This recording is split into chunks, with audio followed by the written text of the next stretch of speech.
తరువాత అంబాలికకు నచ్చచెప్పి పంపినది. అంబాలిక వ్యాసుని చూసి వెలవెలలాడి తెల్లముఖం వేసింది. అందువల్ల బలపరాక్రమాలకు సాటిలేని పాండ్యరోగి అయి కొడుకు పుట్టాడు. సత్యవతి ఈ వార్త తెలుసుకుని మళ్ళీ కలవరపడింది. సింహాసనీసుడైన రోగి రాజ్యమేలడానికి చాలుడు. ఈసారి చివరిగా అంబికను వెళ్ళమని బుజ్జగించి అడిగినది. సరేనన్న అంబిక గడుసుదనముగా తప్పించుకుని వచ్చి తన దాసిని ముస్తాబు చేసి పంపినది. దాసి చాలా బుద్ధిమంతురాలు. వ్యాసుని వంటి మహనీయుని అనుగ్రహం భాగ్యం కావాలంటే వస్తుందా, ఇది నా అదృష్టమని అనుకుని ఆనందంగా వెళ్ళింది. విభ్రమ విలాసాలతో వ్యాసుని మెప్పించింది.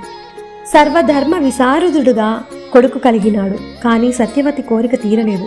వీడు ఎంత ధర్మజ్ఞుడైనా దాసీపుత్రుడే అవుతాడు. For more videos, please like, share and subscribe to our channel Devi Dattam.